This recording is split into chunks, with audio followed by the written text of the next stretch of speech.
Alrighty, welcome to Romera Records Podcast. Today we have on... Victoria Dowdy. How's it going, Victoria? Good, how are you? I'm doing well. So, I found you from Crockett, pretty much. Yeah, I think probably online, right? Yeah. And we sat next to each other in that Memphis listening lab with, Matt, Ross Bang, and Jeff, Powell? Jeff Powell, yeah, they were talking about vinyls, and that was really cool. It's really interesting finding out things about Memphis that most people don't know. That's outside that that tourist type information. So just to let you know, and for everybody who knows, I have people on. I have no idea who they are. I'm not from Memphis at all. I'm from Alabama. Oh, so cool. yeah. How long have you been here? I've been here since 2019. Okay. Yeah. Yeah, it's still pretty new. Yeah. So when I find out these things like about Memphis record pressing, that's what I was referring to. Memphis record pressing is going to be the largest record pressing company in the world, or North America, or something like that. They said North America. North America, yeah. Don't quote us on that, but they're one of the biggest and most prolific right now. It was really cool. We met kind of there, but we didn't actually know we were meeting each other, but thanks for reaching out online afterwards. No doubt. So for everybody who doesn't know, you do music. Yes. What all do you do? So I actually started music in Memphis around 2019, so we've been in music in Memphis about the same amount of time, actually. I write songs and I play out with Ethan Baker. We have a folk duo called Oak Walker. Sometimes we have full bands, and Crockett will actually be with us on bass. And Keegan Peluso, if you know who he is.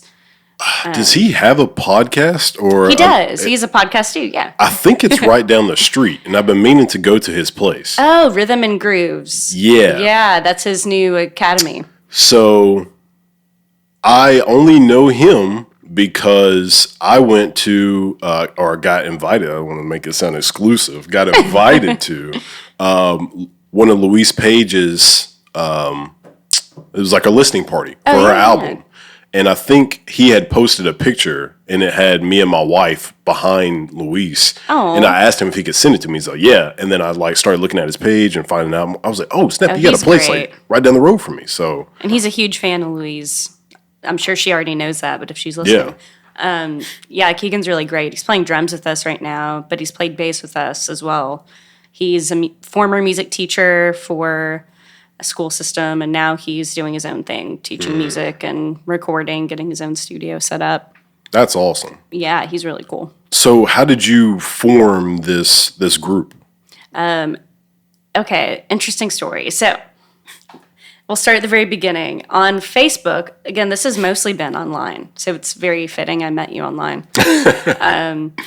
I put out on the Memphis Music Clique, which was like a newly formed Facebook group.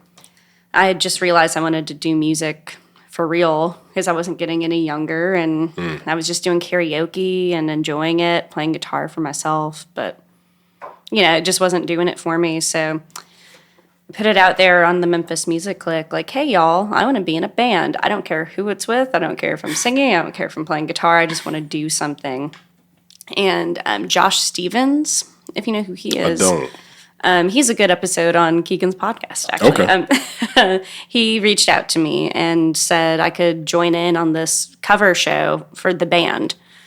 And it was really good. It was really fun. I did 1 or 2 songs, just singing. And after that, kept on that website or Facebook page. And they had a little contest because the admins are friends with Uriah Mitchell. Okay. Who works at Royal, of the Willie Mitchell family. Mm-hmm. And they were saying, okay, guys, if you like our page and share it, someone will get a chance to record a song. So they randomly drew my name out. And I was like, oh, that's really cool. That's like a really historic place, and I want to do right by my chance to record something, because, I'm still really new at this. I didn't know what recording entailed at all, like how to book anything. I thought this might be the only thing I ever record. Yeah. So I wrote a song. I didn't want to do a cover. And when I wrote the song, I was like, okay, cool. I'm doing an acoustic song. want to jazz it up a little bit. So I reached out to Ethan, who had been in bands before. And I was like, hey, you play violin, right? You're pretty good at it. You want to be on my song? So after we did that, we just kind of liked each other's vibes. We meshed really well, and he had some music he was working on, and it just kind of happened. So we've been in that band now for a year and a half to 2 years, just right as the pandemic was starting. So, like I said, mostly online, but we've gotten to play a lot of shows in the past year. That's awesome. Like, to be able to just go from nothing to something, like, that's always a great thing for music in general. Like, a lot of people struggle to find, that band, that group that they can pull together. So it's great that you were able to do that. And how long did that take? Like, what would you say the process? From the time that I put something out on Facebook to say I want to be in a band, I would say a few months. It's really funny. We're probably a block away from the first place I ever tried to be in a band.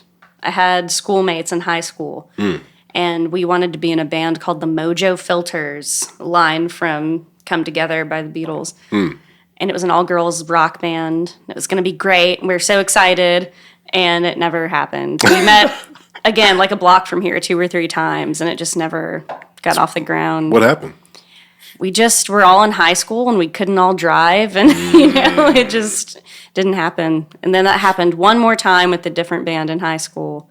And then I was like, okay, maybe it's not meant to be. And then fast forward like 10 years later. And then from that time, like I said, as soon as I decided as an adult I want to do this, it took a few months. But I had attempted previously. Yeah. I see it all the time. Like, people struggle to freaking, like, actually put stuff together, like, let alone a band. Like, one person. I see one person struggle to just put music out there or actually, like, record and finish a track and have it all done. So to put a band together, it's impressive in my opinion. Well, thank you. If you have a full-time job, which most musicians I think do, shout out to everybody who's doing this full-time. It's hard. But if you have a full-time job and you're just starting out, it's hard to get everyone the same schedule and try to gauge interest levels, like how far do you want to take this? How hard are you willing to work? Are we going to play shows for free at first? Or, just like all these different things to take into account. Yeah. So when you are starting out with music, how is the writing process? You're writing music and you're getting your music done. Is it something that you feel like was simple to you, or you're like, oh, this is pretty challenging, I need to work on this? So that's the same sort of thing where I tried when I was younger. I learned how to play guitar when I was 10 years old, and I was actually pretty good at it. I have like a weird encyclopedic knowledge of like oldies songs. So every time I would try to play a song of mine, like I would try to write, I would play something I already knew because I was like, oh, that sounds like this. So I would have a hard time coming up with something new and kind of gave up on that. But when I won that Facebook drawing, I was like, man, I have to write a song. Like, I cannot do a cover song. I feel like I will be wasting this moment. So I actually was like listening to podcasts, like how to write music. I was like reading books, watching YouTube videos, and I could not do it for like, I had maybe like a couple months to get one together. And I was like, I don't know what I'm going to do. I haven't done anything yet. And eventually I just listened to a favorite song of mine and said, okay, I'll just start off like with the first lyric of this song and the first note of this song and just see if I can do something different, but as a prompt. And basically that got me, like, that was the barrier I needed to break. So after that, and during that writing session, I found out I write as I go along, the music and the words.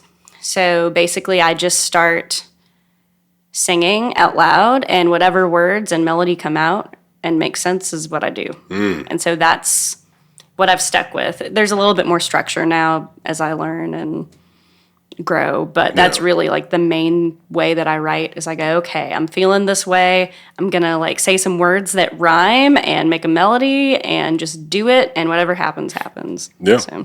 I had Seif C4 to Don in here. He's a rapper that I just met online on Instagram, and I was recording him the other night, and he's a punch in type of person where he just plays the beat and he just like, starts humming and just making up words, and then he's like, all right, I'm ready. And then he'll just like do one line at a time, and I'm just like, yo, this is weird. Like, I've recorded somebody doing that before, but like, it's no matter how many times I do it, it's weird to me because I don't like to record, which I have the benefit to record whenever I want to. I've got a studio here and I've got a studio at home, but I write my lyrics out before I even start a song.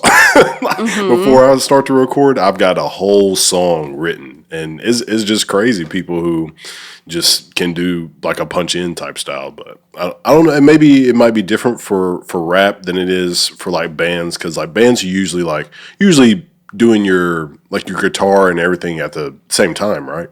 Well, for me, I do it usually a cappella first, and then I make the guitar fit around it. I'd like to change that because I want to play better guitar parts. So I've been thinking about changing that. But I do think you're right that genre matters. Like, rappers are the best people I've ever seen come up with something on the spot that is amazing, that needs no change. I have had the privilege of sitting in on a few sessions as I've gotten to know different, engineers and musicians. And there's a rapper named Lil Rudy, if you know who he is. I follow him, and I've heard of him, obviously, but he is so good. I saw him. I got to sit in on a session with him, and just like the wit and like how clever he was, so fast and speaking so fast. I was like, oh my God, like how fast does your brain work? Like, it's so cool to watch. Yeah. Because I definitely am not doing that. When I'm like going slowly and like really like thinking things out. And sometimes I'll have to do multiple tries. It's not like I just open my mouth and it's perfect every time. That would be crazy to say. But there's a lot of people that are like that. And I think genre has a lot to do with that for sure. Do you think that with the music that you do, it's difficult to have that kind of like what am I trying to think of? That impact with like your lyrics if you do it quickly rather than taking your time? Because I feel like with rap, I hate to say it, but you can kind of just say anything, and it just, as long as it sounds good, people are going to eat it up. So I think maybe for some artists, but I think a lot of the people that I've been listening to recently, especially from Memphis, what they're saying is super impactful and really like touching, but it's because it's coming from a genuine place. Like people aren't just sitting down, and that's what I try to do, where I'm saying, okay, I'm just going to let whatever comes out so that I know that's how I really felt.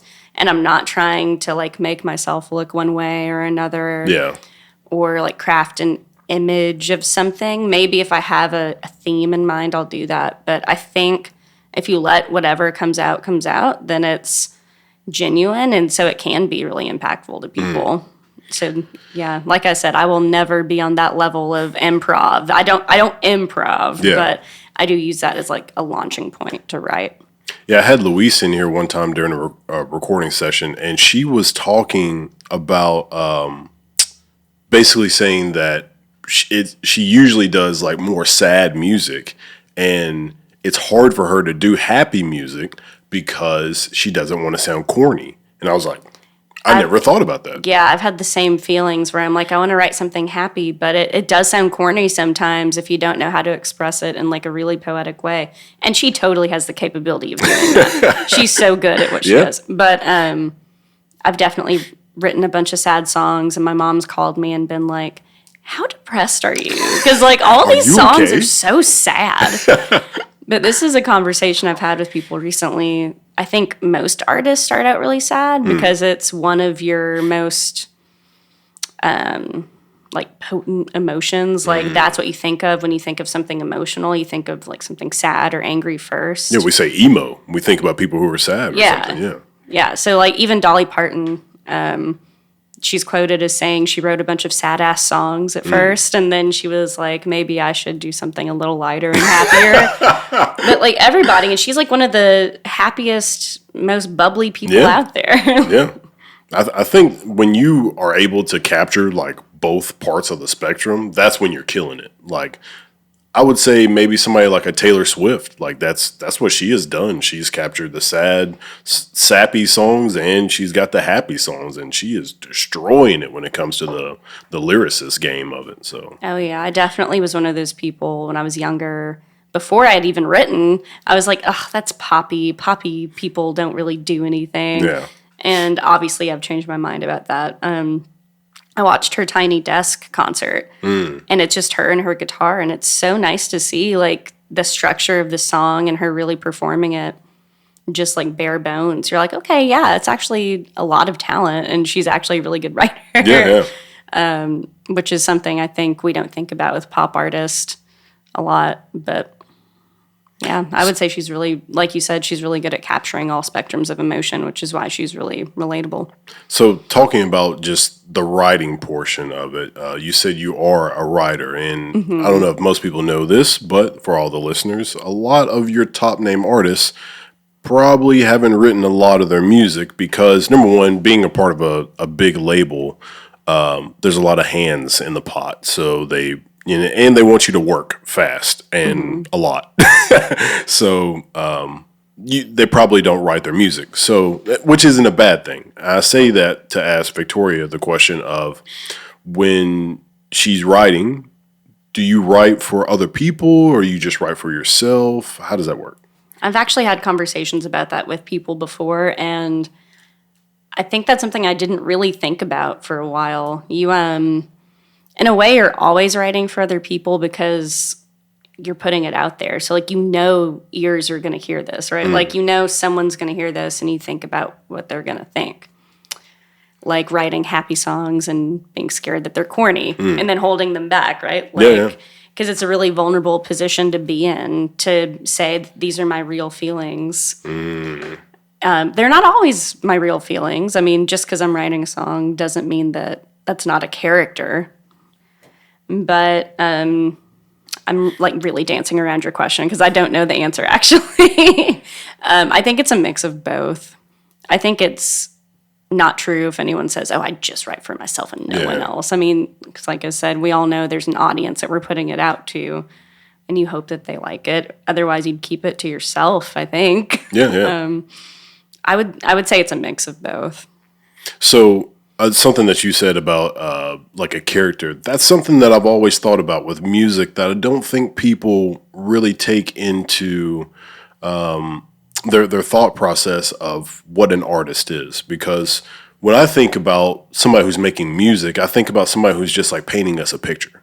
And I think about like movies, like actors. I think about artists as like actors. Like for every song you write, that's like a movie that you're playing in. And you are just trying to give people an idea, a picture. You're just saying, hey, this is this thing I was thinking.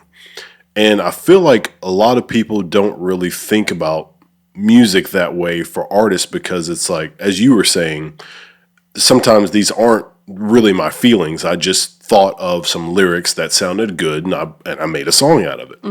Do you think that is true? That's just my thoughts, is that people don't really think about, they think like every song you write has to be 100% true, has to be about your life and all that kind of stuff. Do you feel that way? Or I fall into that trap thinking about that all the time. Like, I think people are like that too, and I have to step back and say, okay, like maybe this is just a song. Because it kills your creativity if you can only write about your own life, right? Yeah, for sure. Like, I have a song called Love Liar, and literally the words are, I find a way to justify whatever suits my needs, and like, I'm honest to a fault, albeit just a little late. Like, it's talking about being like a liar and doing whatever you need to do to get yours in your relationship, And it's like, that's not actually who I am at all, but I thought it would be fun to put myself in that mindset. Because I think a lot of the time people love this big vibrato, like overconfident, like, I don't care what people think. So it was fun to put myself in those shoes, but I'm not the love liar, like, that's not who I consider myself to be. I don't think people hear that and think I really mean it. I hope they don't. Yeah, I had on Matt Lucas the other day. He's a phenomenal rapper. And he was telling me a situation where his car got stolen, and he said that what he ended up doing was breaking into the car, and he tried to like stop the person or whatever. But I was telling him it would be a great song if he gave us like 3 different verses in the song, and each verse he tells a story. He tells that story, but happening different each time. It's like a Black Mirror episode in a song. Yeah, I was like, that'd be so cool if you could like tell us a story where like, because he was saying he didn't know what he had in him. You know, it was like as like a fighter, as a killer. You know, somebody who has to like stop somebody. He didn't know what was inside of him, but that situation had to bring it out of him. You know, it's fight or flight. Yeah, that's scary. So I was like, that'd be really cool if you could do a song to where like you told us what you did, and you broke into the car and stopped the person, and you end up getting your car back, and then you told us a verse right after that where like you were too scared and you were afraid of what would happen, so you did nothing, and then you had a part where like you end up stopping the person and counseling them, and y'all end up becoming friends or something. That'd be a cool song. Yeah, that'd be a great song. So, yeah, that's a really fun like storytelling exercise. Like that's a good prompt. Yeah. Yeah, It's something that, as you said, good exercise. Like that's something that you have to do as an artist. You have to exercise your brain and get out of your comfort zone to think of new things. Because the people who are doing that kind of stuff, those are some of the best artists out there. oh for sure. Like my favorite artists are the ones that, like Dolly Parton. She writes songs about things she's never experienced, and I truly believe that she has. You know, because she's such a good storyteller. Like she can really evoke that emotion and put herself in someone else's experiences. So if I could do that eventually, that'd be wonderful. In the meantime, I'm just writing some sad ass songs and a few character songs. Do you have like a set schedule of like how you like to do your music? Like, all right, Mondays, Wednesdays, Fridays, I do music, or is you just all feelings based? Like whenever I feel like doing it, I do it. Right now, it's more of a as it comes sort of thing. When I first started, there's actually a really good workshop that happened recently I didn't get to go to, but singer-songwriter Grace Askew, if you know who she is. I don't. I've said, if you know who that is, like 12 times already. I love it, though. I like finding out about new people. Do you know them? Do you know them? She's really talented, and a lot of what she does is teaching other people how to write. So she also had a Facebook group that I joined, and it was a challenge to write every day for a year. Dang. I did not make it. I did not do that, but I did get like a month or 2 in, and I got a lot of songs that were pretty good. It was just exercising that muscle, that brain power to say, okay, get over the writer's block. It doesn't matter what you write. It could suck. Just do something. And more times than not, something will be usable. Yeah. So, how often did you, I know you say you didn't do it, but like how often did you try to do it? I did that consistently every day for like a month or 2 and got a lot of songs out of it. Okay. I would like to start something like that again, but we've been really lucky. We've had a lot of shows recently. We did a lot of recording, so I haven't had as much time, but I could probably make time. I'd like to do that. We have a lot of stuff we still want to record, but it's always good to have new material. Yeah, like just the act of trying to do it is way better than like, I'll just get to it. Because chances are you probably won't. Yeah. Like if you just say, I'll just get to it, you probably won't. Yeah, no, for sure. And that's something that I think artists struggle with, because a lot of artists they're not great with schedules. So many of us are ADHD. Yeah. Not neurotypical sort of people. Yeah. And I think that's something, like you said, we struggle with. That's why big artists have people who do their calendars for them. Yeah. Tell them like, hey, do this, hey, do that. Because otherwise, like when you're an artist, like you're thinking about all the stuff that you could be doing. So you kind of get lost in stuff that you should be doing. So when you set away time to do things, it helps you like actually get stuff done, and you make progress. Like, so let's say you were like, oh, I'm going to do a 12 song album. Well, if you get, by the end of the year, and you say I'm going to start in January, and by December, I'm going to write, the last song, and then I'll release it the next year. if by June you haven't written one song yet, you're gonna keep, I'll just get it done this month. I'll just get it done this. You're just gonna keep procrastinating, and it's no way to do it. Oh yeah, that's me for sure. 100%. Not gonna lie. My friend Kathy is such an inspiration. She, I'm trying to think of her Instagram name. I think it's Kathy Music, Muzique. She just did a song this past weekend, recorded it one day, and got the video the next day. Bam. Like, with a lot of moving parts. She had my friend Dee Terrell doing bass, Alice Hasten doing flute and violin, and then I did vocals and guitar. And she coordinated all of that, rehearsals months ahead of time. She had the day we're recording and the day we're doing the video, and it was just so clean and nice. And I was like, oh my God, that is an inspiration for sure. Like, apart from her ability to write and perform, which is also amazing, she's a really good piano player. Okay. Apart from that, it was just watching a musician like be organized is really shocking and so cool. So if you are doing a project with other people, is that difficult to get them all together, or does everybody seem like they're on the same scheme?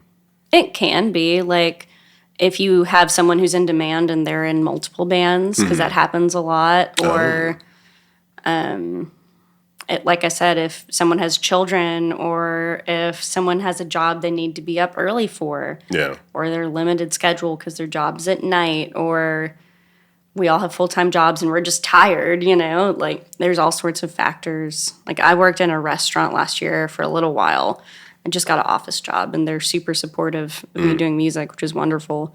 But the nighttime job I took with the expectation I would have more time because the job was more flexible, and that was not the case. And it really set me and our group up, like, back for a minute, because it was like, I can't play, like, because I'm working every Friday and Saturday. Like, it was really hard to like get shows together, get practices together. So there's all sorts of factors. Have you been able to book like shows with the group, or do you have to end up doing them like solo? I don't know how the band scene works like that. We have an interesting thing going where we've always been a duo, but we really do want to tap into like the bass and the drums, because that really gets people moving, interested. They hear that low end sound in the other room. They're like, oh, I want to see what's going on in there, you know? So we've tried to get more of that. Okay. But we do a lot of just the duo shows too, because it's easier for me and Ethan to kind of play off of each other and stretch things out if we need to kill more time or shorten things up. Because we have a chemistry for sure where we've been playing with each other for 2 years a lot. So we can just look at each other and be like, okay, we're doing something different now, Nice. Instead of a few people who are sitting in for 1 or 2 shows or haven't played with us as much. So we really like the duo and try to do that. But the full band is really fun too. Okay. Yeah, I mean, it's always great to see a full band playing, because then you get to experience like all those sounds, and the more I would say the more people the better, but well, yeah, I think so. I think people generally love bigger bands because like you said, there's a lot going on. There's so much to watch and listen for, and yeah, I agree. Yeah, I think when you are able to like even get that many people on stage, and it just kind of adds to like they're like extra crowd members, you know what I mean? Yeah, like, that's definitely like the best party situation. If you're trying to create this party atmosphere, you want people to come out on a Friday or Saturday, it's definitely the way to do it. When we do our duo thing, a lot of the time we'll do it on like a Tuesday or Wednesday, like a low-key songwriter night sort of thing. We play at Horseshoe Lake sometimes, so that's nice. It's just kind of like... Where's that at? Horseshoe Lake is actually like the area. It's in Arkansas. Oh, okay. So it's like half an hour away from Midtown, I'd say. Okay. So that's like a good little duo spot. We played at Blind Bear outside on their patio recently. So it really depends on the atmosphere you want and the gig, and as to whether or not we're going to do a 2-person or like a 4-person thing. Yeah. Do you get nervous? Not as much now. When I first started, I got really nervous. The first time I played, I was shaking because I hadn't really done anything in a long time. Yeah. So, like I said, it's a very vulnerable thing. And also, I'm doing guitar and singing. So, for someone with attention issues, I'm like doing a lot at once. And I'm kind of like the front person. Ethan is the star of the show for sure because Ethan shreds on violin. It's amazing to watch. And I just look at him when I'm playing like, oh my God, like he's amazing. But I do know that if I mess up the guitar chord or I hit a wrong note, like people are going to notice. Yeah. But over time, I've realized people don't always notice and it's okay. You can just keep moving. It's not the end of the world. And sometimes you can just ignore it like it didn't happen at all. Don't make any face and just keep going. Sometimes I'll giggle at it. I'm not as nervous now just because I know, like, I'm like 99% doing the right thing. I'm having fun. Like, I don't think anyone's out there like, ugh, how dare they hit the wrong note. Yeah. Like, people don't judge us as much as we think they're judging us. You know? Yeah, I'm a nervous person. Like, I get nervous before anytime I do stuff in front of people. I get super nervous. But the funny thing is like, you probably wouldn't know it, like watching me, but on the inside, I'm extremely nervous. But I handle myself well because I'm understanding like what's going on. It's like I'm just doing something that I would do in front of one person, but I'm just doing it in front of many people. So I don't know. That's just how I've always been. Yeah, for sure. Was there a time where that changed for you, where you did cope with it better? Like for me, working in a restaurant did that, where I had to interact with people all day. So I was actually in the military. And cool. when I was in the military, I was this thing called the Red Rope, and I had to like march like 300 people all at one time. And I'm like literally yelling out the cadences to all these people, and I tell them what to do, and they just do it. And I still get nervous. Like even when I'm doing that, I will say, if I'm doing it over a long period, not a long period of time. So if I start the first song, so let's say I'm performing 3 songs.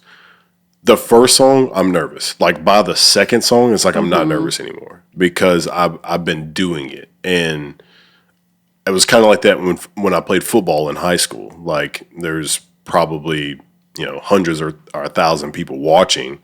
But like that first quarter, super nervous.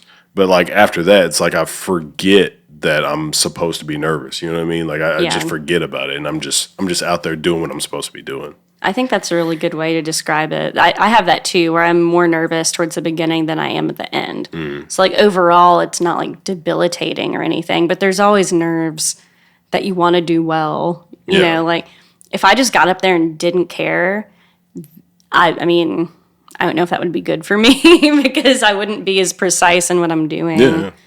But yeah, I'm definitely a little nervous at first. And then, like you said, over time, it wanes a little bit.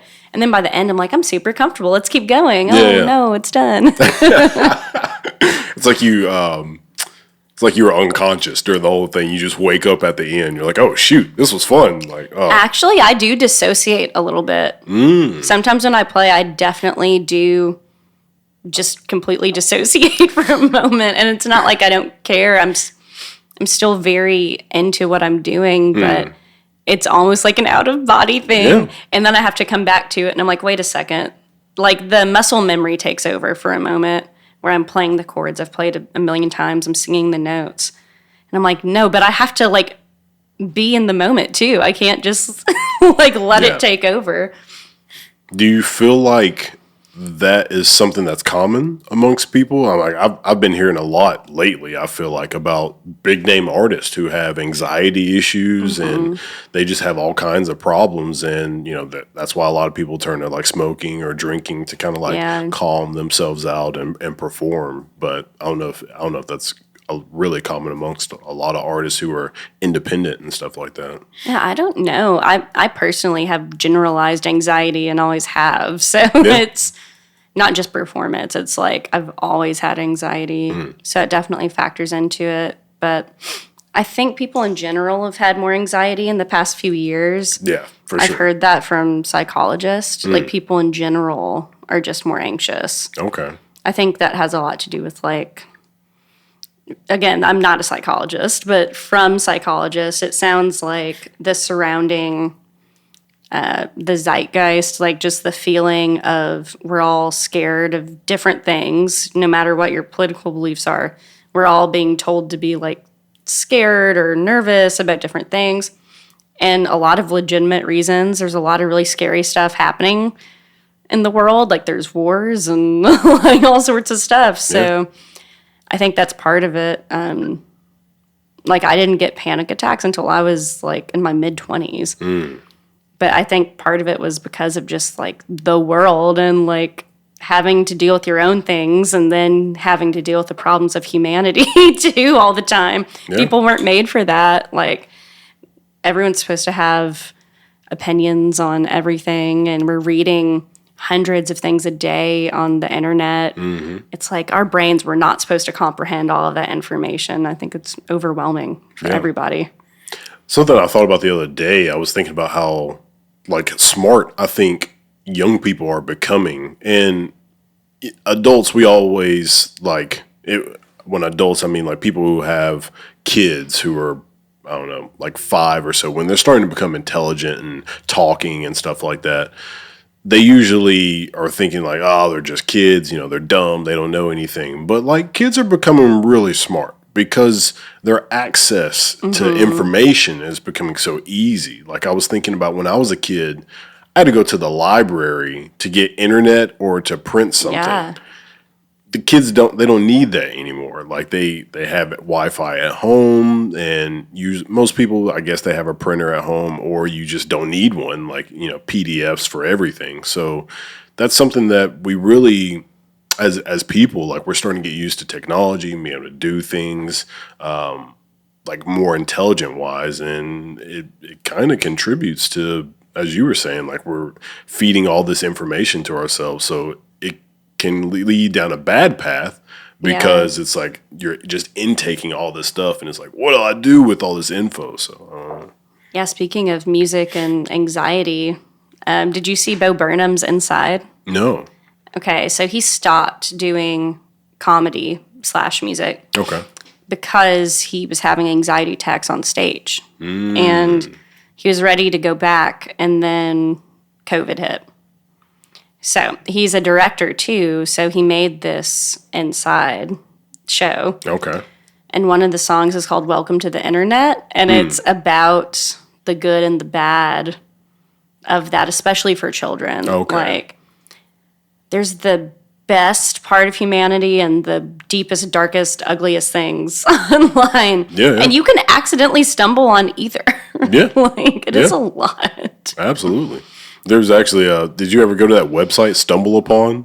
No, I feel like I've heard of this, but I didn't. Yeah, I mean, I think they changed it to another website, but I think that website doesn't exist anymore. But it was a website called Stumble Upon. It was literally like, I think, a button and Oh, it just generated random things. it literally generated random stuff on the internet. wow. And usually it was like pretty cool stuff. Like I think you got to pick what you were interested in. Okay. And then click Stumble Upon, and it would find you like random websites or articles or something about those things. So, That's kind of cool. yeah, that's really cool. I don't even know why I brought that up. But anyway. Because we're talking about the good and the bad parts of the internet and that's right. how it can like increase intelligence, but also anxiety and fears and. But Bo, so his thing was like comedy and then song, and then comedy and then song. But his songs were funny though, right? Yeah, which I love.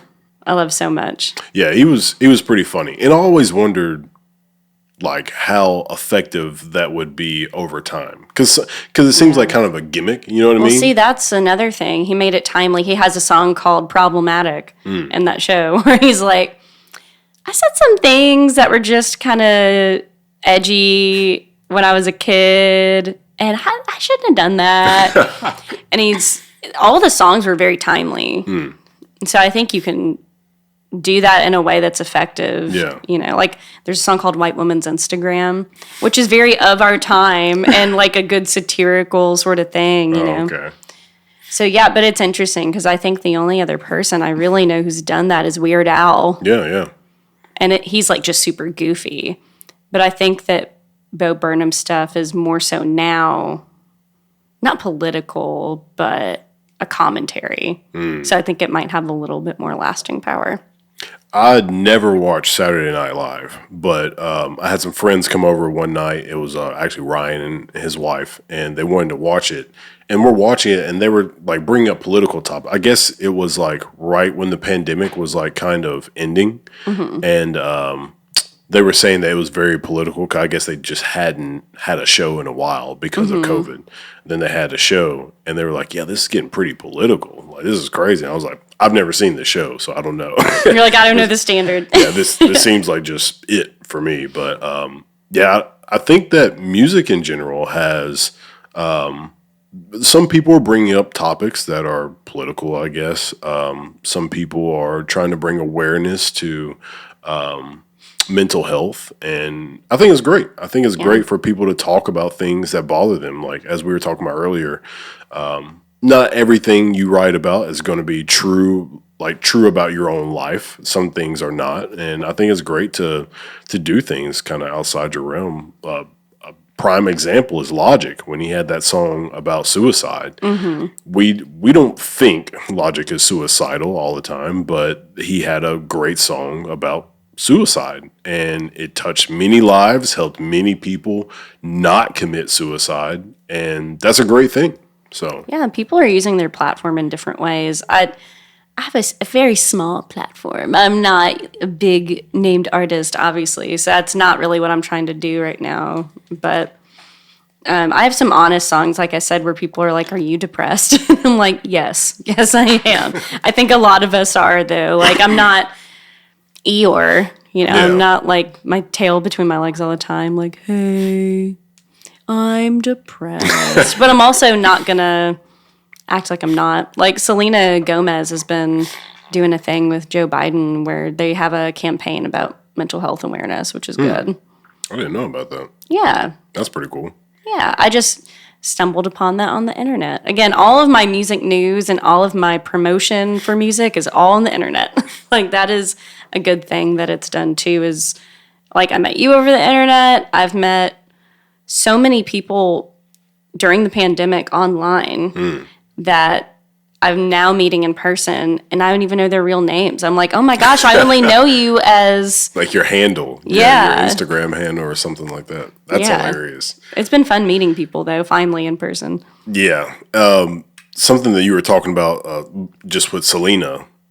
I was on vacation with my family, and I have some little cousins, female little cousins, and they had turned on like the Disney Channel or something. And I had no idea that Ariana Grande was in that. What's that Disney show that she was in? Oh, she was in Victorious, I think. Victorious? Right? I have no idea what the name is. I think she was, because it has my name in the title. So I would remember that one. With Victoria Justice was the main character. And Ariana Grande. It's a blonde-haired girl? It's like all goofy and whatnot. Like I know Ariana Grande, like she had like bright red hair. Yes. Yeah. Okay. I'd seen that show, and I know who Ariana Grande is now, but I had no idea that was her. And that's so crazy that like that transformation, and it's happened multiple times. Like we had Miley Cyrus when she was in Hannah Montana, and there was somebody else that was in a Disney show. I can't remember. I mean, Britney Spears and Justin Timberlake were on the Mickey Mouse Club. Oh, I didn't know that. So was Ryan Gosling. What? Yeah. That's so crazy. Man, like the people who are able to do those like transformation shifts, that's pretty cool. But they were born to do it. Yeah. They started out at an early age. They were like, I'm going to entertain people one way or another. Like, it's going to be acting or singing. It's going to happen. Have you ever done anything like, shows, theater, stuff like that? I did like high school plays. You did? Okay. Like talent shows, play my guitar and sing. But it's really funny talking about like being born with it and being nervous or not nervous. Yeah. When I was a little kid, I went to try out for the Oscar Mayer Wiener commercial. Nice. I sang the song all day long. Like, I was like 3 or 4. Super into it. Saw the Oscar Mayer Wiener Mobile. Was so happy. I went to audition and I got so nervous that I sang the Barney song after having to be coaxed to sing it all because I was so nervous. And they were like, thanks. Thanks for coming in. But I was obviously way too nervous to do the job. So it's funny, like, going from being so nervous, like, talent shows were so difficult for me. Like, I was very nervous to now being an adult and being like, no, I'm just, like, I like this now. That's crazy. Watching people, like, those people have done it their whole lives, just, like, I'm in awe of them. I think that's really cool that they've always known they wanted to do it and always had the guts to get up there and do it. I've had to work up to it, but I'm there now. I like doing it now. It's not just something that's panic inducing. Yeah. Have you seen? I think it's called For My Next Guest. I think it's on Netflix. And it's with David Letterman. I know about it. It's a show. He's got like a long beard now. Yeah. So he had on. I'm gonna tell you 2 different stories. He had on Ryan Reynolds from Deadpool. Mm-hmm. Okay, he had him on, and he gets really nervous. Really? Yeah, like he says he gets super nervous. I guess he said he had anxiety when he does his movies. Like, I was like, that's crazy, and he was like, just telling us about this, about his emotions and stuff like that. I was like, the dude who did Deadpool and all because he seems so cocky, confident. Yeah. But there's like a whole crew of hundreds of people just staring at you while you're supposed to be acting normal and natural. Yeah. Yeah, I can imagine. That I thought that was pretty wild because he just does such a good job in those. Yeah, I couldn't tell. those crazy type characters. So I was impressed. And then the other one was what's her name? Young chick who won won a lot of Grammys lately. She's new. Olivia Rodrigo, maybe? No. This is gonna bother me. Shoot. She one of her big songs was Bad Guy. Oh, Billie Eilish. Billie Eilish. Yeah. Okay. She has a tick. Like I don't know if it's Tourette's. Tourette's. She has Tourette's. Yeah, she I think she Tourette's? does. Yeah. Okay. I had no idea until I saw that. She had did something, and I don't think David laughed. I think he thought, he was like, "What was that?" Like, he said, "Did you see something or something?" And he was like, "What happened?" And then she was like, "Oh, that's nothing. I just have a tick." And she ended up explaining it to him, and he was like, "Oh, I thought it was something I said that offended you or something like that." And she was like, "Yeah, some people just like laugh, and they just kind of laugh it off." And she said it bothers her when they do that. But yeah. that was pretty wild because she seems like she's so confident. Yeah, she seems like a very confident person. She doesn't seem like she's like overly cocky or anything, but she doesn't seem like she would have anything like that. Yeah, I never knew. Yeah, I'd heard about that recently too. She's really cool too because she's been doing it since she was like 14, 15. I don't know if you know the song Ocean Eyes. That's her first big song. Okay. She was like 15, I think. Her and her brother have been writing and doing DIY recording and won Grammys for it. Yeah. Like, that's so crazy. The first song I heard from her was Bad Guy. Mm-hmm. I think I watched the video. Like, that was the first time I had heard her and like seen her was when I watched Bad Guy. And that was a great video, great song. I'm going to have that stuck in my head now. I haven't heard that song in a while. Yeah. And I mean, I really haven't kept up with her music, to be honest. I know she still sounds great. I know she's doing great stuff, but yeah, she's just one of those people who just seems like a normal person, and I think sometimes we lose that with artists because they get so famous and big and they're like, people are like worshiping them, but you have to remember, just like you and me. Like I was talking about Matt Lucas the other day when I was talking to him, I was like, if you drop an album and Kendrick Lamar drops an album, the same thing just happened. A rapper dropped an album. Yeah. There's no difference. There's just one person everybody knows, and the other person, one of them is just more famous than the other. So that's something that people forget sometimes. They're just people just releasing music, and the only difference is one's more famous than the other. There's no difference between when you drop music and Billie Eilish drops music. Same thing just happened. Just one person knows. I mean, people know more about one person than the other, but we have to understand the human aspect of, what's going on. If she has a bunch of sad stuff or a bunch of happy stuff, remember those lyrics could be from anybody and from any place that she was in her head. We're just getting a glimpse of what she's been going through. So same thing for you. There's this really good scene. I think it's called Imagine. I'm not sure. It's a movie about John Lennon, and he had this documentarian with him, and this guy was stalking him, and he like got in his estate or in his house, and he was like, "What are you doing?" And the guy was like, "I need to talk to you," and he was like, "Okay, well, come on in." You would never do that now because obvious reasons, like people like that can be crazy, could not be, but this guy was definitely obsessed, and he was talking to him, and he was like, "Man, those lyrics, they mean something. I know they are written for me." And like, I'm paraphrasing, but it was something to that effect. And John Lennon was like, "Man, those words just rhymed. Like, there's no special meaning behind that." Like, I hate to tell you, but that is not mystical, any of that. It literally is just words that rhyme. I'm really sorry to tell you that. And he's talented. It doesn't mean that it didn't take talent, but like, he's just a dude putting words together over some notes. Yeah. I mean, it's unfortunate, sometimes when people that like, was it like that veil gets taken away of like, wow, this artist is amazing and they have the perfect life. And then when you get that down to earth, like it happens to some people when they meet people in real life, and they might be a douchebag, and they're like, "Oh, well, now I completely hate this person." Yeah, right.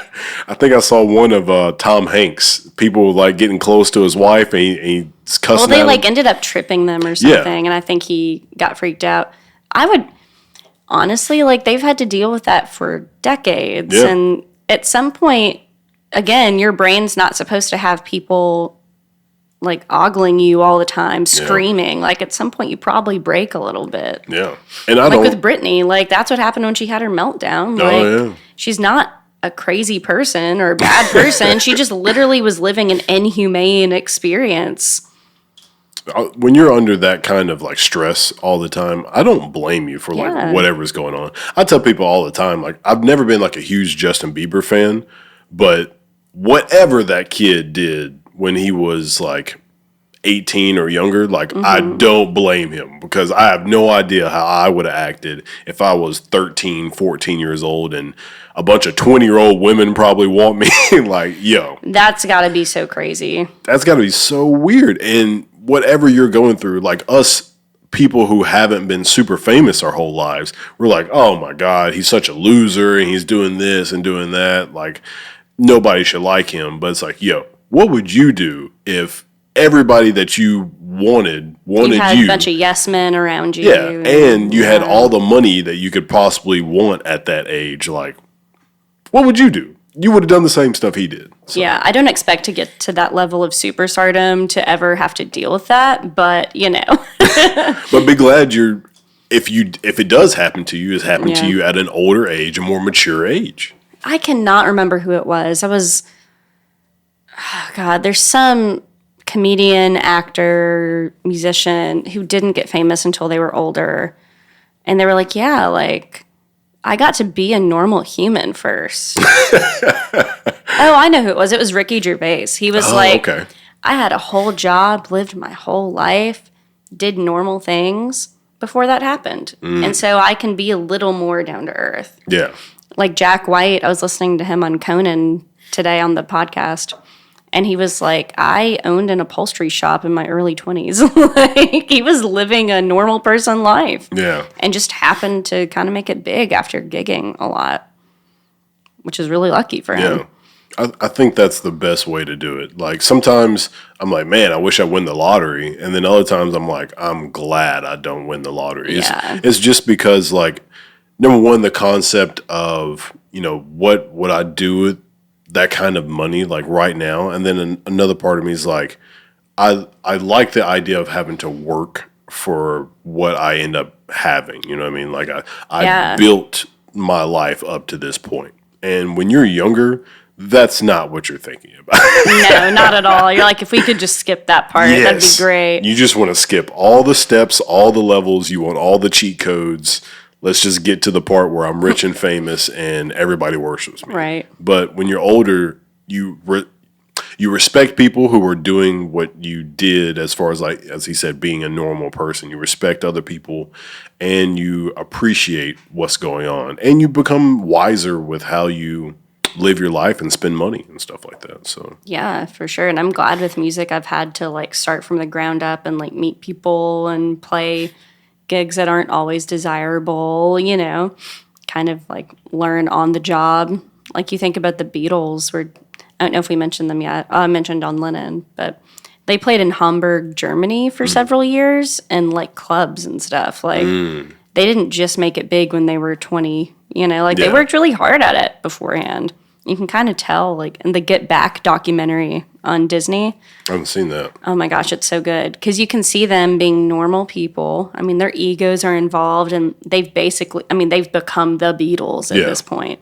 They didn't have normal lives, but seeing them, like, writing and just being normal humans, writing songs in a room together, it's so nice to, like you said, bring you back down to earth and realize your idols are just people, too.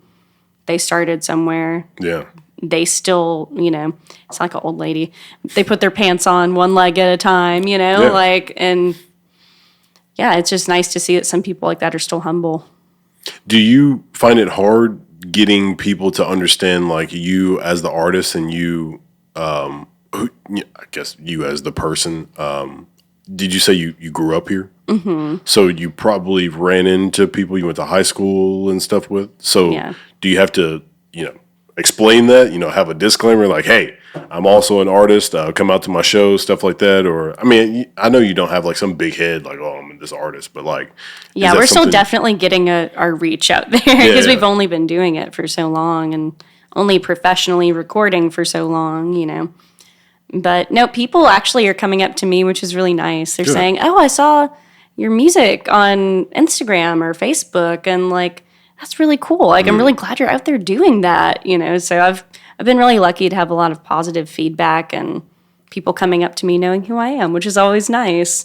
And people who already know who I am coming up to me about music and not just like, oh, you do music too? Cool. Like, they've heard it from other people. Yeah. Like, one of my bosses said his brother-in-law had mentioned my band. And I was like, oh, that's cool. I don't know how he heard about us, but cool. Awesome.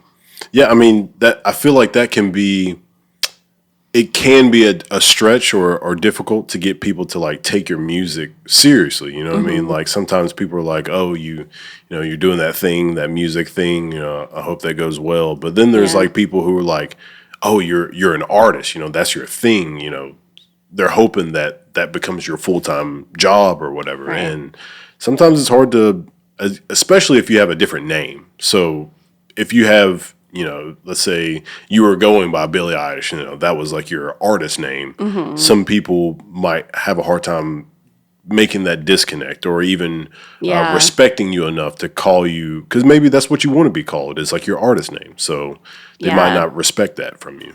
Yeah, that's a good point. I only have one song out under my name. I think eventually I'll do more of that. But yeah, I've always kind of been musical. I've always played guitar and liked being in musicals in high school. And I kind of do Weird Al stuff throughout the day where I'll just sort of like make jokes out of popular songs. So I think people aren't like too surprised I wanted to do music. And I've had a lot of support from it for sure. I've been lucky in that way. But I don't know. I haven't gotten too much condescending stuff about it. More so, I think, and honestly, Memphis has been very supportive to me and Ethan in every way. But there's still some, like, obviously, like, guys talking to each other, and I'm, like, trying to enter the conversation and not getting taken as seriously. And, that happens a lot. But that's everywhere. But it's still in music too. That's something that Luis posted. It wasn't about music. It was just like women in general. She was like, she was asking a serious question, like, guys, serious question, like, when you are around a female, like, do you take her input serious and stuff like that? I know exactly the post you're talking about. It's Yeah, like, do you argue for no reason just to say no, or do you let them have their opinion? Yeah. I saw many women reposting that, and I'm like, yeah, because we all know.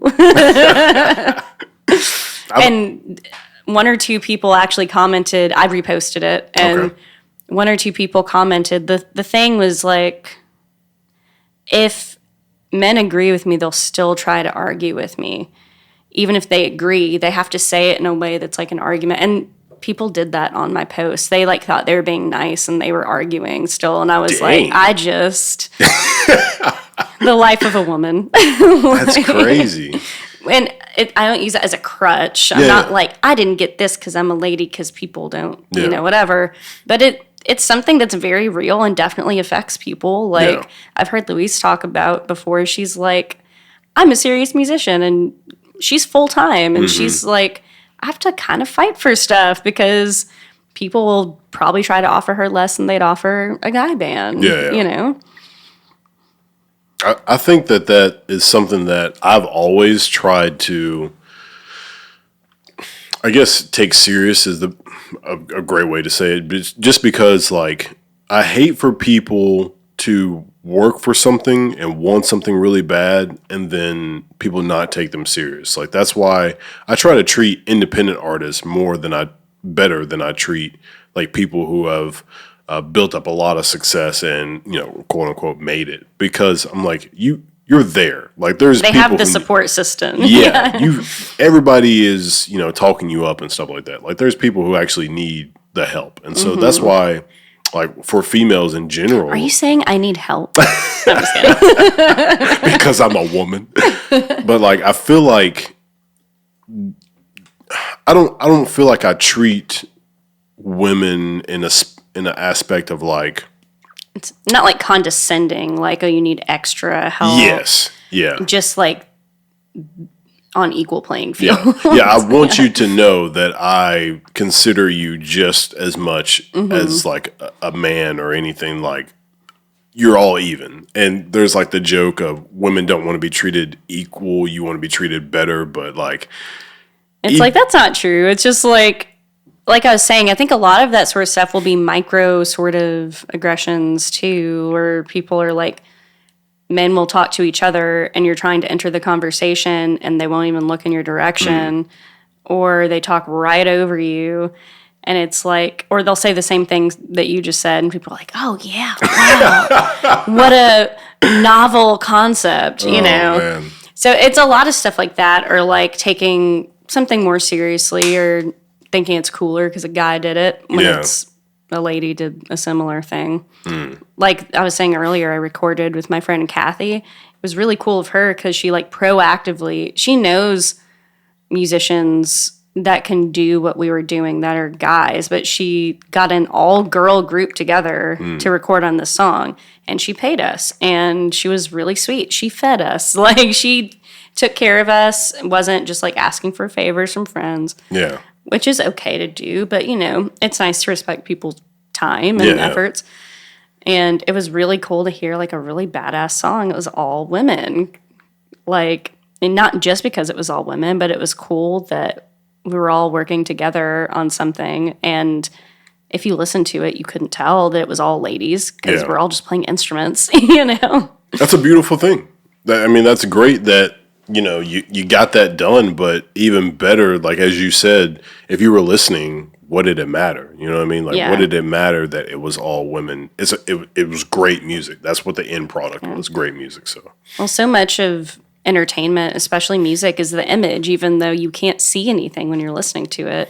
So much of it is the image we're trying to portray. Yeah. So that does factor into it. But I mean, there's a lot of socio-political, economic things that go into everything, but I know we don't have time to like have a political science class on music right now, but talking about image, let's go into like social media and stuff like that. How do you feel about what you need to do on there, how you need to portray yourself, how often, all that kind of stuff. There's so many like veins of thought on that. Like, man, people are like, you have to post every day. Okay, no, don't post every day because then you'll wear people out. Okay, you got to post something, even if it doesn't matter if it's not related to music. Oh, no, you can only post about shows. It's like there's all over the place. Yeah. So I just kind of do what feels right. If we have a show, I try to post about it. We've been better about making events on Facebook now. Okay. Before So you create an event for the show that you're doing? Mm-hmm. Okay. because I'll have friends say, oh, I didn't know it was happening because the algorithm didn't show me. Do you invite people or do you just kind of, okay. Yeah, so there's a lot of like footwork that goes into that where, like you said, you have to create an image that people like, but also just to have your name out there. Yeah. Like, we don't have things like we did years ago where there's just like a wall of flyers we all look at to know what we're going to go do. Yeah. Like, there's not, I don't know. There's word of mouth is still a big part of it too, though. Like, that's, I think, the best marketing is word of mouth. And it doesn't matter what industry you're in. It could be restaurants, it could be music. Yeah. Like, if someone vouches for you, that's the biggest thing you can do. So, like, the best thing to do is just have quality music. But I enjoy posting pictures of the shows and making puns or whatever. Like, it's fun for me to do the marketing on social media, so I don't mind doing that. I think we as people have become lazy when it comes to searching for things to do because we can do it whenever we want to. Like, access to it is so easy. It's like, why do in our face, yeah. Yeah, like, why do I need to go searching for something to do? Like, when I feel like doing something, then I'll go search for things to do. But as you said, like, you know, the whole flyers and posters and stuff, people used to get out and go places to find out something to do, but now we don't need to do that. Yeah, we have our EP release this Friday, and I made posters. So I made like the flyer for online. Okay. But I printed out posters and I put them up in some bars and like sandwich shops and stuff. I was like, I want physical posters because I've never done that. Nice. So that's the thing I just did this past week, and it felt kind of fun, honestly. Like, it was still like work. I had to like drive around and like tape them up and stuff, but it was kind of a nice feeling to be like, yeah, I'm like doing physical marketing for this show. That's kind of cool. Do you feel lame doing it, or you feel like this is what I'm supposed to be doing? I think some people... I think it's cool. I have like a physical piece of myself out there, which is really neat. Like, man, I'm not gonna lie, the flyer got a little distorted, so it wasn't as perfect as I'd hope it'd be. But it's still really cool to.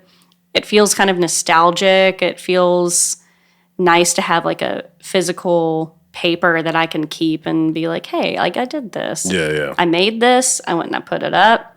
The show happened. And so it's all sorts of memories in this one little like piece of paper. Yeah. Because, I mean, we've seen NFTs aren't really going anywhere. That's not working. So, like, it's cool to, you know, like, putting out a post and getting likes on it is nice, but it's out there on the interwebs. Like, it's nice to have something I can look at and keep in my little, you know, box of memories or whatever, and say, like, that's something that we did, and have something attached to a physical memory.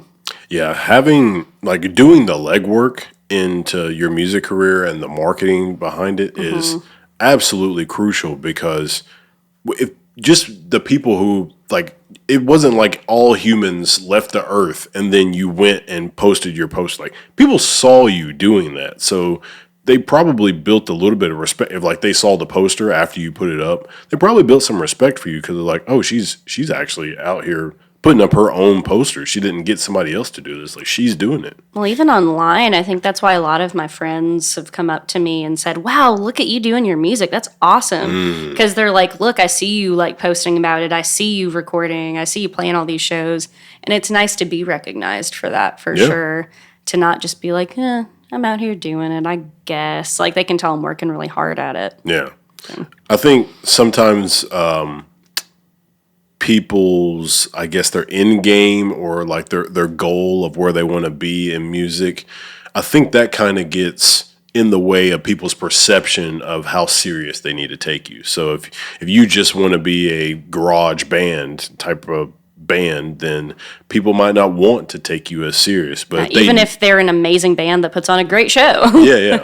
Yeah, there's this weird idea of like, I started 2 years ago. So I was 2.5. I was like 25, 26. And I was like, first of all, thinking about sexism. I was like, I'm not getting any younger. And unfortunately, whether you're a man or a woman or like any gender, people don't take you seriously. Yeah. And you're starting out when you're older. Like there's a serious ageism issue. So I was like, first of all, that sexism and ageism. Second of all, I don't like have friends in this right now. Like I need to like really start doing this, because if I don't have a leg in the door at all, like leg in the door, foot in the door, I want the whole leg in the door. Get your whole leg in. It's just like, I don't know. I don't know how I started talking about that, but I think it was just like thinking about how serious you are. My thought process. Okay. All right. I'm coming back around. I get it now, what I was talking about. I was thinking, if I really want to do this in a way that's viable, like I want to be with a record deal or something, they aren't going to hire someone who's 45, who's starting out. They're like, okay, what are you bringing? We're trying to get the kids into it, you know? We want this to be cool. We want this to sell. So like if they don't think you're cool, they don't care. And it doesn't matter how serious you are about it. They're going to be like, we don't take you seriously because why are you starting just now? Yeah. You know? They feel like since you waited too long, you must not be that serious. Yeah. There's like all sorts of weird, I think, preconceived notions. Like you said, like you aren't serious enough about it, so you must not be a good band, or you don't care. You're too old. Like you're not good looking enough. You're not cool enough. Like there's all these weird things that go into it where sometimes you look at people from the 60s and 70s and you're like, they could never be famous today because they aren't objectively good looking to like most people. I'm like, but they are an amazing talent. What does it matter? And also we found out as of recently, when you strip away beauty standards, everybody likes all sorts of things. Like you don't have to look like, I don't know, Ariana Grande to be good at what you do, you know, even though she is beautiful. There's there was like this funny meme I saw a while back, and it was like two random white guys could walk up to me and tell me they're the chain smokers, and I could believe them.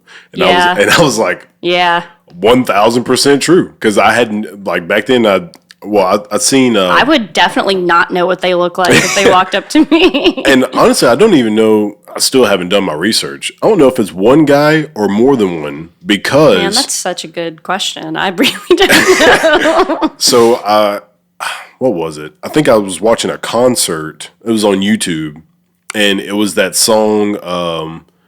So baby, pull me. Yeah, that was the first song I thought about too. It was one guy singing it, and then the girl that's in the song came on stage, and that's the only two people I saw. So I'm like, hold on, is the Chainsmokers like a DJ and one guy, or is it just this one guy? I don't know. Yeah. So that actually brings up an interesting point of sexism too, where if there's like a lady, we need to know what she looks like, and she needs to be sexy. Oh, yeah. You know, if it's a guy, it could be two random dudes. Who cares? And who knows? Like, we don't need to know what they look like. Who cares? What's the group that had the head? Daft Punk? Yeah, Daft Punk.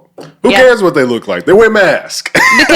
because people care more about their talent. Yeah. They don't objectify them in the same way. Yeah. No, I mean, rock stars are known to like be good looking too, and like that's why the Beatles and Elvis got so famous and all of them, but also they aren't objectified in the same way. Yeah. Like literally, like you said, you could put like a plastic bag over someone's head, like a paper bag, and like they'd be like, oh, that's so artsy. That's so cool. The closest I've seen anybody get to that is Sia. She has that wig that goes over her face. Yeah. But, I mean, she's not as famous because people don't know what she looks like. And I think that's actually a big barrier. Yeah. Billie Eilish wears baggy clothes on purpose and only just now started not doing that because she was so young that people were like sexually objectifying her. And she was like, first of all, gross. Second of all, I want you to pay attention to my music and not just what my body looks like. So that's actually like a really good point when you brought up the chain smokers. Yeah. And then the horrible thing happened of Adele, where she was a big girl, a really big girl, and then lost weight, and people were like upset that she lost weight. Yeah. And I was like, what's going on here? She can do whatever she wants. If she wants to stay big, okay. If she wants to lose weight, okay. Her voice sounds exactly the same, y'all. And she's still funny, and she's still a good entertainer, and like still a great person. It's not like she lost weight and thought she looked great and became a douchebag. I've seen a few memes out there say like, she was always pretty, you were just fat phobic. Like she like her face is not different. Like she just lost weight. Like she's the same person. Yeah. Like why is her weight matter so much? Yeah. I don't know. Like as you were saying, like there's the sexism aspect of it where people just think, you know, you need to have, when I say sexism, I'm actually thinking more of just like the sexiness of it. Yeah. Like, people want you to show them, you know, a good looking version of you. Like no matter what guy or girl, they're going to try to make you, as the phrase says, sex sells. Like they want you to sell your body, your image as just as much, if not more, than your music. Because if your music starts to dwindle, hey, they still got that image of you that they can sell. So I mean, like, and it's subconscious all the time. Like, that's in any profession, but I think especially entertainment. Like, I still like want to wear makeup and dress nice on stage. Like, I shouldn't have to do that. Guys go up there in like a dirty t-shirt and jeans. You know what I mean? And like, they don't have to try at all. And people are like, oh man, look at him. He's so cool. You know? And I'm like, okay, I need to wear heels and like nice pants. And I'm going to wear this flowy shirt and do my makeup and hair. I've gotten away from that some. I've gotten a little bit better. But it's, once that's ingrained in you, it's really hard to get out. So that's why I like talking about it, to put it out there for people to remember. Because we may all know it, but like if we don't talk about it, then no one's going to care or do anything about it. Do you shift that into your everyday life as well, as far as like, you know, dressing up every day? Because when you're telling somebody, let's say you decide to wear baggy clothes and then like you're around some people and you have to be like, oh, I do music, you know, I don't think that's necessary for that. But like at work for sure, like I definitely try to look nicer, but for a long time when I was younger, I would not leave the house without a full face of makeup. I was like, I'm ugly and this and that, because we've all been told we are by all of the TV shows and magazines and everything. Like the news reports on people's appearances, you know? So it's almost an everyday thing for a lot of women. I think men too, but I'm not as much like that anymore. But it took a lot of unlearning. So when you are posting stuff, going back to social media aspect of, so when you're posting stuff and you are trying to portray an image, like what are you trying to portray? Like this, a cool band, or are you trying to portray like your personal life? Like what do you want people to get out of you? Well, on the band page, Oakwalker Music, that's like Oakwalker. That is the band. We definitely try to post candid pictures. Okay. We try to post a lot of pictures of us playing because that's what we care about, you know.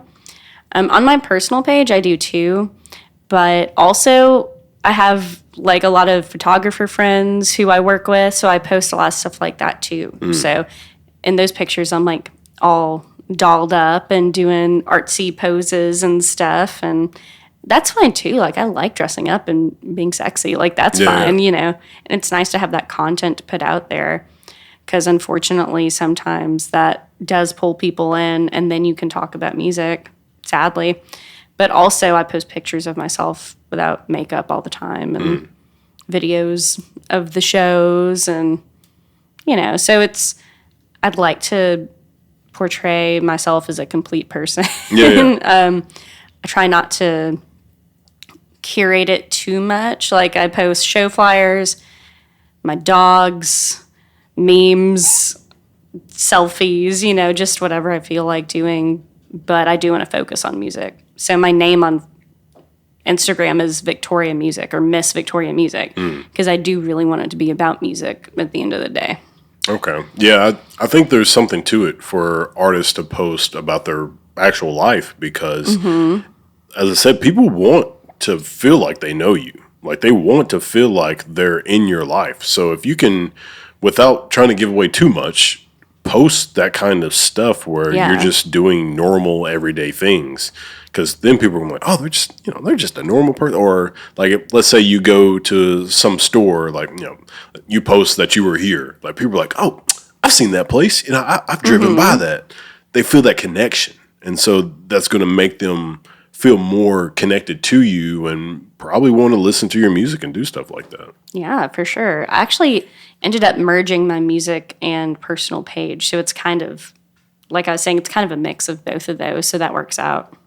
Yeah, if you do that to an extent, like some people are going to be like, she's posting about this, and I just want to see her music stuff. Or other people, they want to just see everything. So it's a win-win for those people, but for other people, who knows? It's you can't please everybody That's true. in the industry. Well, that's the thing when I was saying earlier, like, post every day. Don't post Yeah. except for once a month. Keep them wanting more. It's like Yeah. you just have to do what you think works and what you like doing because there's so many ways to do it. Yeah. So there's the aspect of the music business that, I'm in the music business that I want to talk to you about. So when it comes to like the marketing and, as you said, if you want to sign with a label and that kind of stuff, like in touring and stuff like that, do you actually like dealing with that kind of stuff? Do you like the entrepreneurial aspect of it, or you're like, I can't wait to just get somebody to do this stuff for me? I do like it, but I think that it's something I'm still learning how to do. So it's frustrating sometimes because I'm not always sure. I do the distribution for us. So I'd go through CD Baby. Okay. And that puts it out on all streaming platforms. You can do like TikTok that way too. You can use the music on like Instagram, Facebook stories, which is nice. So that's nice. Like that's pretty consolidated. I know I need to get this size photo for the album art. I know I need this like 16 kilohertz or whatever for the song. Like I know all that. And I know the people I'm booking with in Memphis a lot of the time. I know like posting flyers and all of that. But we haven't really toured much. We've played in surrounding cities like Jackson, Tennessee, Jackson, Mississippi, Jonesboro, Arkansas, Horseshoe Lake, Arkansas. But we haven't done like a big tour. So that's something that we actually thought about doing later this summer. Not big tour, but like different states, outside of the Mid-South. But that's something that we haven't really done yet. Okay. So it's not that I'd love to hand it off, although it's nice when other people do your work for you. But I do want to learn how to do a lot of that stuff myself because I like to kind of know what's going on so that if someone else does do it, I can be like, hey, why are we doing it that way? Why didn't we do it this way? Because you don't want to give away too much control of it as an artist. What do you got coming up next? Like, what are you working on? Yeah, so we're releasing our Sun EP this Friday, July 1st. We already have 2 singles out from that, so it'll be the other 2 songs that'll be new. Okay. It's called Oak Walker. That's fitting. I have a few solo things that I'm working on, but that won't be for a while that it'll come out. And we do have a song that we recorded with Oak Walker recently that we're going to see if maybe we can get on an album for next year. That would be really cool. If not, we'll release it as a single in the fall. Gotcha. Okay. Let's go ahead and wrap this up. Give Sounds everybody good. your info, how they can reach you, how they can see your stuff, all that good stuff. We are at Oak Walker Music on Facebook and Instagram and Twitter. And on all the streaming platforms, it's just Oak Walker, OAKWALKER. And then my songs are under Victoria Dowdy, and I really just have one out right now. So that is called Practice What I Preach. I did that with Keegan Peluso, actually engineered that. And my handle is Miss Victoria Music. Awesome. Thank you so much for coming and doing this. Thank you for having me. It was great to have you on. What I've been doing is I've been having like the podcast. So I have this in-person podcast, and then I have a separate virtual podcast. Oh. So the virtual is just on YouTube. That's it. And so reason why I separated them is number one, audio quality. Like it's not as great doing the virtual.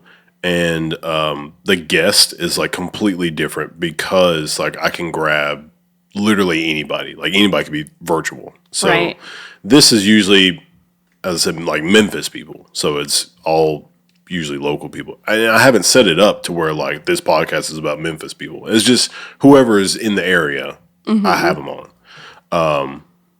But anyways, I said all that to say this. I am backed up with podcasts that I have a good bit, so I'm slowly releasing them. I try to do like one a week, and it's killing me that you're saying dates because I know. I was like, I don't know when this releases. Yeah, it sucks because like I've had, put it this way, I put out 2 podcasts when I say last week, I mean like a few days ago, and like this past weekend, and I did those podcasts, those virtual podcasts. It was that section.